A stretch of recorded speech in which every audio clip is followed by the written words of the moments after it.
الحمدللہ آج کی ہماری محفل یہ دوسری محفل ہے۔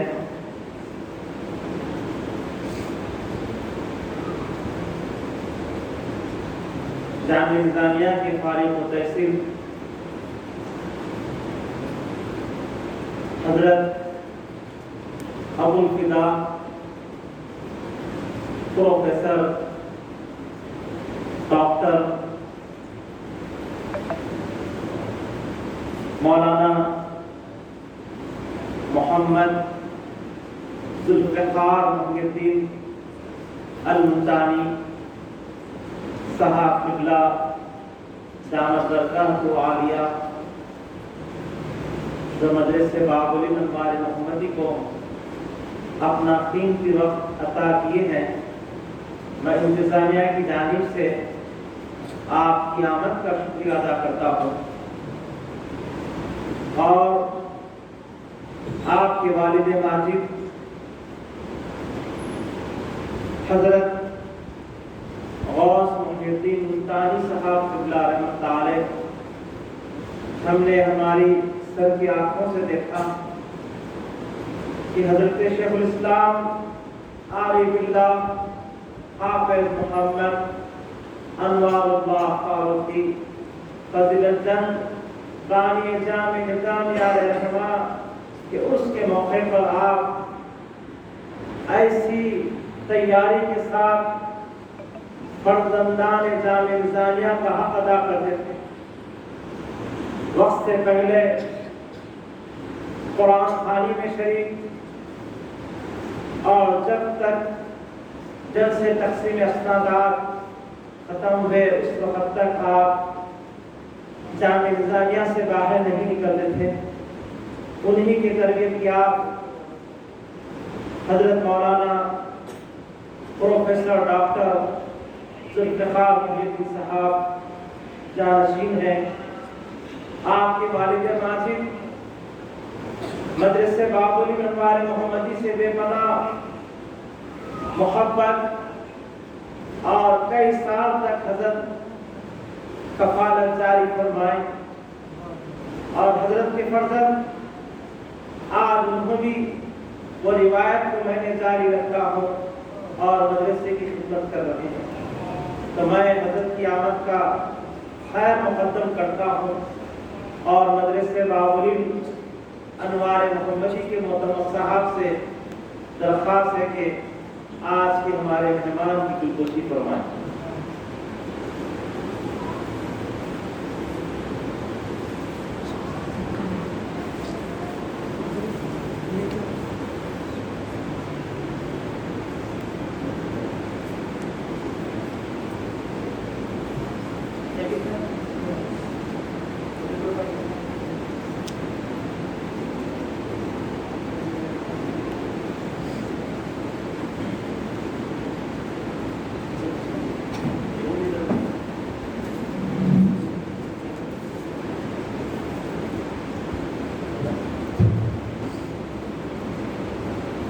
میں حضرت قبلہ سے ادب ملتمس ہوں کہ وہ اپنے نورانی و عرفانی کتاب سے ہم تمام کو مستفیض فرمائیں۔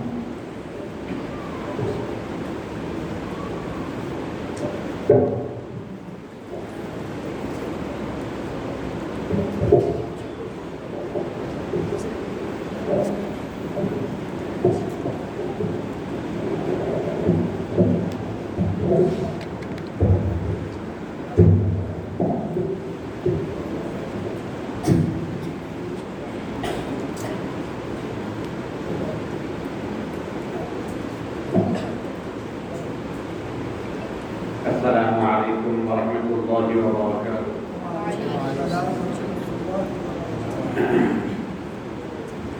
الحمد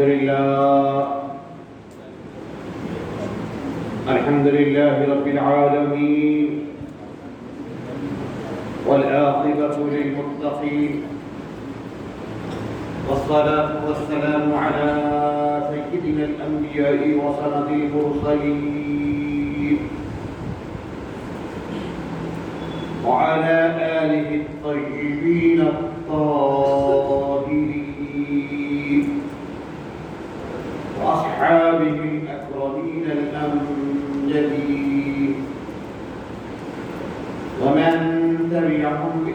بإحسان إلى يوم الدين. أما بعد، أعوذ بالله من الشيطان الرجيم. بسم الله الرحمن الرحيم. إنا أعطيناك الكوثر فصل لربك وانحر إن شانئك هو الأبتر. صدق الله العظيم. وقال تعالى في شأن حبيبه وأغلظ نبيه: إن الله وملائكته يصلون على النبي يا أيها الذين آمنوا صلوا عليه وسلموا تسليما.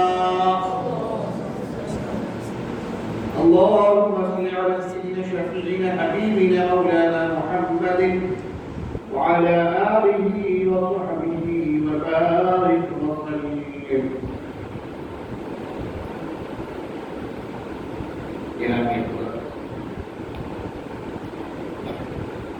حضرت مولانا سید شاہ اسحاق میر صاحب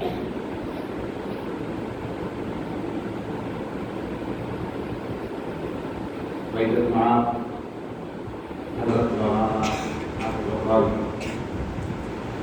محمد خان صاحب نظامی،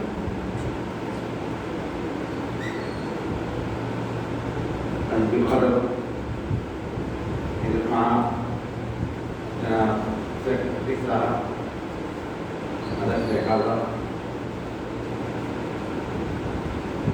وافد اکرام اور عزیز طلباء،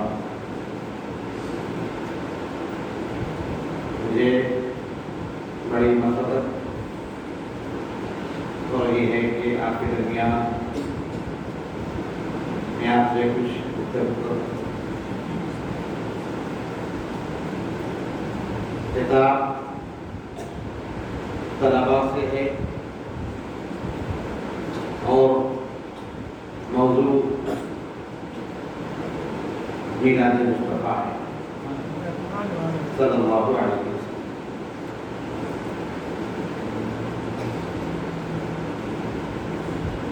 عزیز طلباء،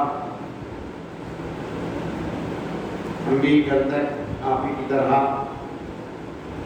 مدرسے میں پڑھتے تھے اور اس کے بعد امتحانات دیے. بہرحال یہ آپ کو یقین دلاتا ہوں کہ جو علم دین حاصل کرتے ہیں اللہ تعالیٰ انہیں دنیا اور دین دونوں کی طرف. آج علماء کرام الحمدللہ فارغ البال. صرف ضرورت اس بات کی ہے کہ جو وقت آپ کا گزر رہا ہے طلب علم میں، اس میں مکمل انہماک اور توجہ کے ساتھ، محنت کے ساتھ، لگن کے ساتھ آپ علم کو حاصل کیجیے. صرف ٹوپی پہن لینا یا مولویوں کی وضاحت اختیار کر لینا یہ سود مند نہیں ہے. سود مند یہ ہے کہ مولویوں کی وضاحت کے ساتھ ساتھ آپ کے سینے میں بھی علم مصطفیٰ ہو. میراث مصطفیٰ کے ساتھ آپ کا سینہ لبریز رہے. جب وہ وراثت آپ کے پاس آ جائے گی تو اب دنیا کی کوئی دولت آپ کا مقابلہ نہیں کر سکتی. ادا ہو رہی ہے، ہم ادا سنیں گے. ایک ادا ہم سنیں، اس کے بعد ہمیں مزید اداؤں کے لیے انتظار کریں گے. ہمارے لیے اس علم میں جدید علماء کی ضرورت ہے. جو جدید عالم ہیں وہ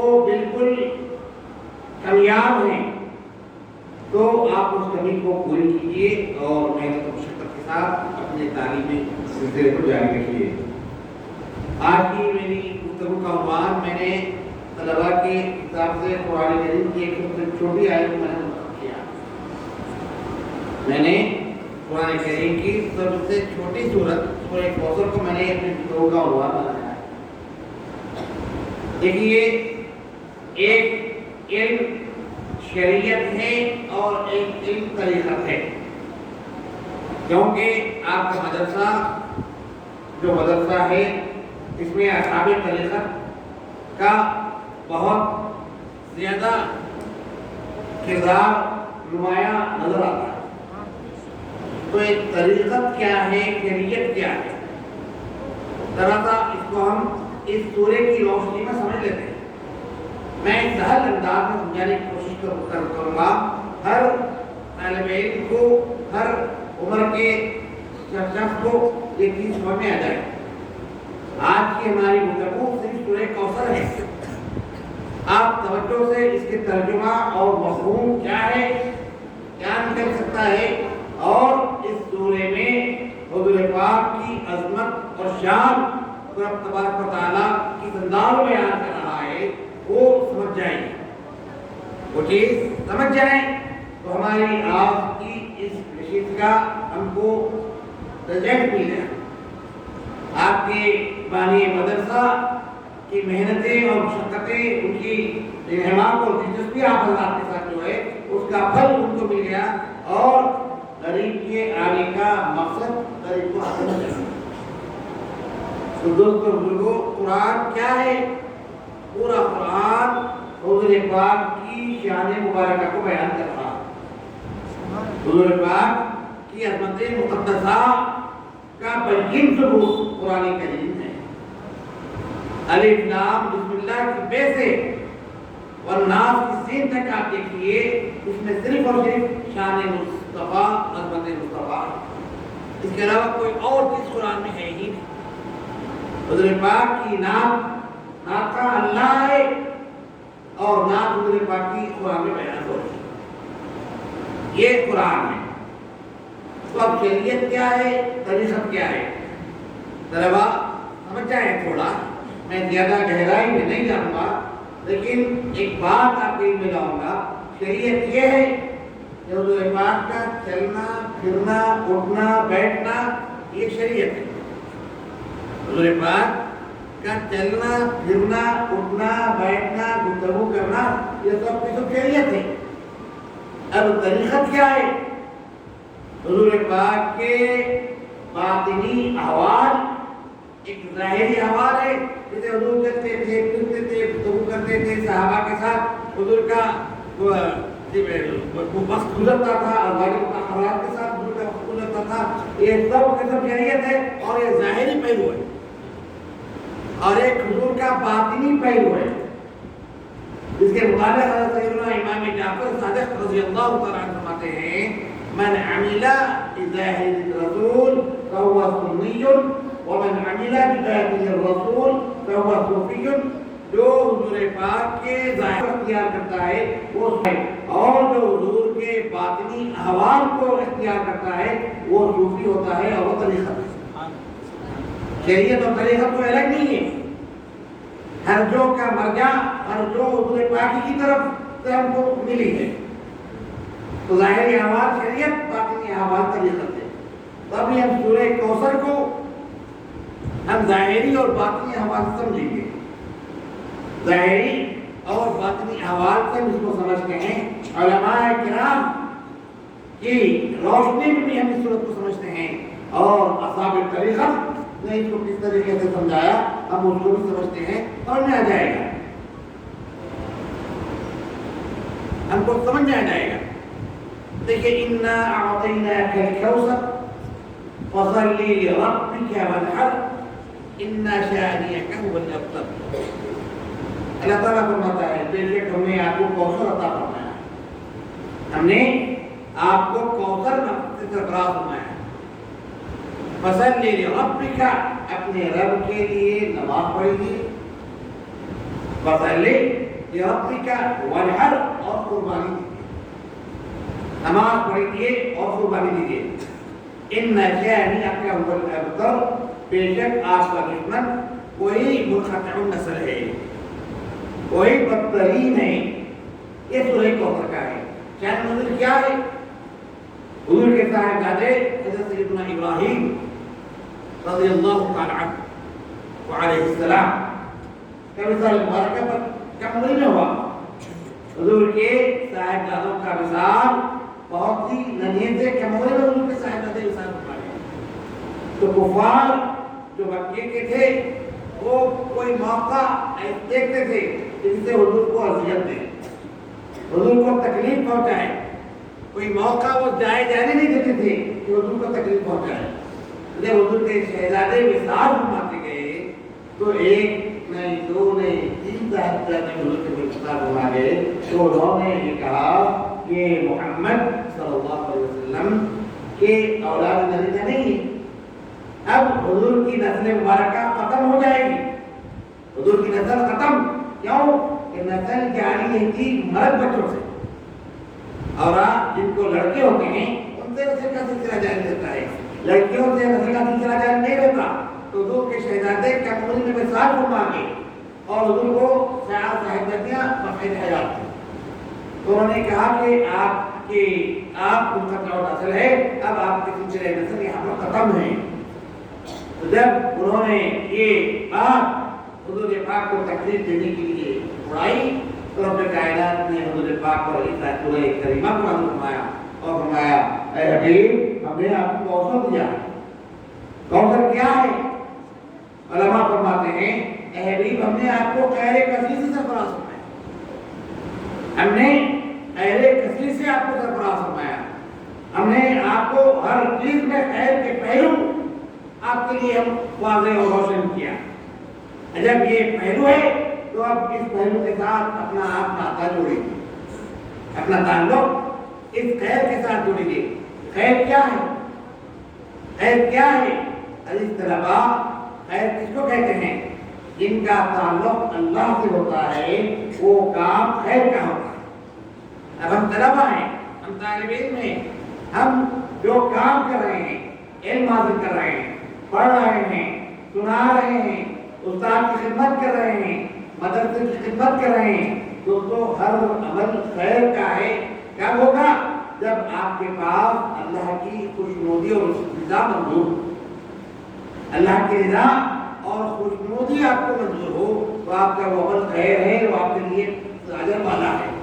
اگر خوشنودی نہیں، جس فارمیلٹی کے لیے کر رہے ہیں، جس فارمیلٹی یا ضابطے کی تکمیل کے لیے کر رہے ہیں تو کام ہو جائے گا لیکن اجر والا نہیں ہوگا، وہ کام ہو جائے گا، خیر کا پہلو اس میں نہیں ہوگا، نیکی کا پہلو آپ کو نہیں ملے گا۔ نیکی کا پہلو کب ملے گا؟ جب آپ ہر عمل میں اللہ تبارک و تعالیٰ کی خوشنودی کو سامنے رکھیں۔ تو اس سورہ میں کیا کہا جا رہا ہے اللہ، اور اس کے بعد کیا ہے کہ آپ نماز پڑھیے، اِنَّا أَعْطَيْنَاكَ، ہم نے آپ کو کوثر نوازا، آپ نماز پڑھیے اور قربانی دیجیے۔ اب دیکھیے یہاں ایک بات ذہن نشین کریں کہ حضور کو رب کائنات نماز پڑھنے کا حکم دے رہا ہے، نماز پڑھنے کا حکم دے رہا ہے اور قربانی کرنے کا حکم دے رہا ہے۔ تو آپ غور کیجئے، کیا حضور نے کبھی نماز قضا کی؟ کیا ہماری طرح حضور کا عمل تھا؟ پھر یہ کون سا معاملہ ہے؟ یہ کون سی نماز جس کا حکم رب کائنات حضور پاک کو دے رہا ہے؟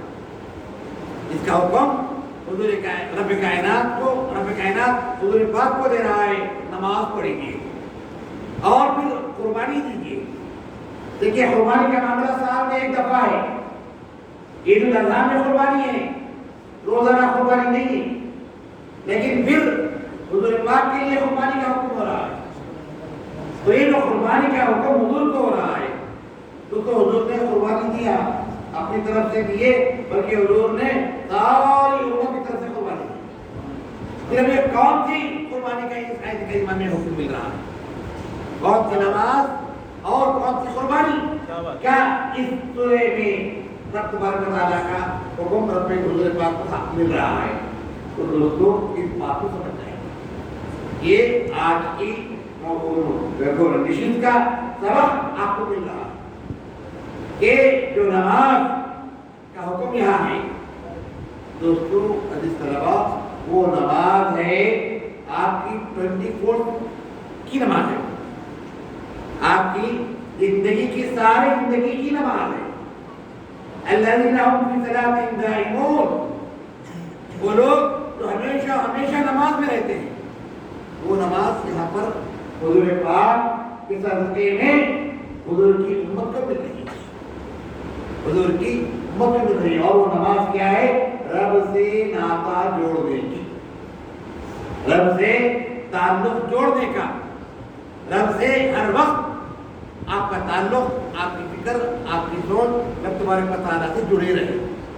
اگر یہ تعلق مل رہا ہے تو مدد سے استاد کی محنت کیا بات کرا، اور یہ تعلق نہیں مل رہا ہے، آپ کامل بھی ہو گئے، مفتی بھی ہو گئے، مفسر بھی ہو گئے، محدث بھی ہو گئے، آپ صفر ہے، آپ صفر ہے۔ کیوں؟ کہ آپ کو اصل سبق نہیں ملا، اور وہ سبق تعلق باللہ کا ہے۔ سبق تعلق باللہ کا ہے، اللہ سے تعلق جوڑنے کا ہے۔ اسی تعلق کو جوڑنے کے لیے 1,24,000 انبیاء آئے، یہ 1,24,000 انبیاء آئے، ہر نبی نے وہی تعلق جوڑا، لیکن تعلق میں مضبوطی نیاز کی، اس کے استوار اور اس مضبوطی کے لیے حضور پاک کی آمد ضروری تھی، حضور پاک کی آمد ضروری تھی۔ اس لیے رب کائنات نے فرمایا لقد من اللہ علی المؤمنین اذ بعث فیہم اللہ تعالیٰ فرما رہا ہے کہ وہ تعلق مضبوط کرنے کے لیے صرف حضور پاک تھے۔ اسی لیے اے مومنو، ہم نے تم پر احسان کیا، حضور کی بعثت کو رب کائنات نے احسان سے بتلا رہا ہے۔ تو اس احسان کا کیا ہے وہ احسان؟ وہ احسان یہی ہے کہ ہر لمحہ ہم کو حضور نے رب سے جوڑ دیا ہے، رب سے باندھ دیا ہے۔ سوچ رہے رب، دیکھ رہے رب، بول رہے رب، سن رہے رب، سن رہے رب، ہر ادا میں رب رب رب اور کچھ نہیں ہے۔ میں یہ باتیں اس لیے کہہ رہا ہوں کہ آپ نے درود کی محفل میں یا شیخ عبد القادر جیلانی کہا ہے، یا شیخ عبد القادر جیلانی شیخ اللہ کا نعرہ کے ساتھ آپ نے درود شریف کو اختتام پر پہنچایا۔ دوستو کون ہے شیخ عبد القادر؟ کون ہے؟ کیا ان کا پیغام رہا؟ صرف نام کے مخالف نہیں ہے، ہم صرف نام کے خاطر نہیں ہے، ان کے پیغام کو سمجھ کر اس کو عام کرنے والے قادری بنے۔ جب تک وہ نہ ہو قادریت 100 کچھ اور 50 سلسلے لگا لو، کچھ فائدہ نہیں، فائدہ کچھ نہیں۔ پہلے قادریت کیا ہے، اور قادری ہم نے جن کا نعرہ لگایا، جن کے نام پہ ہم نے درود پڑھا، ہم نے جن کے نام پہ درود پڑھا، اس درود میں حضور شیخ عبد القادر جیلانی کے پاس کیا تھا؟ حضرت شیخ نے کیا تعلیم دی؟ صرف اور صرف مثال تعلق باللہ کی تعلیم دیا۔ حضرت شیخ نے صرف اللہ کے تعلق کی تعلیم دی، اللہ سے جوڑے ہو اور کہیں اپنے سے نہیں جوڑا۔ وہاں کیا تھا؟ وہاں سرکار سیدنا غوث پاک رضی اللہ تعالیٰ عنہ کی ذات کریمہ کیا تھی؟ تو لوگ موسیٰ علیہ السلام زندہ کرتے تھے، کیا کہتے تھے؟ لیکن مردے کو زندہ کرتے تو قوم بِإِذْنِ اللہ کہتے تھے، قوم بِإِذْنِ اللہ، اے مردے اٹھ جا اللہ کے حکم سے۔ لیکن حضور غوث پاک کیسے زندہ کرتے تھے؟ میرے پیر کیا کلمات سے زندہ فرماتے تھے؟ فرماتے قوم بِإِذْنِ، کیا کہتے؟ قوم بِإِذْنِ، اے مردے اٹھ، تجھ کو میرا حکم ہے، تجھ کو میرا حکم ہے کہ حضور سے انتظام دلانے کے کا کیا ہے۔ تو کیا ہے میرے تو اسی طرف آپ کو لے جانا، تو یہی طرف لے جا رہا ہوں۔ وہ یہ کب ہے؟ جب فصلی لربک، یہ نماز ہوگی، یہ نماز جسے پڑھنے کا حکم سورہ کوثر میں رب کائنات نے حضور کو دیا ہے، جس قربانی کرنے کا حکم اللہ تعالیٰ نے سورہ کوثر میں حضور کو دیا ہے۔ تو یہی نماز کیا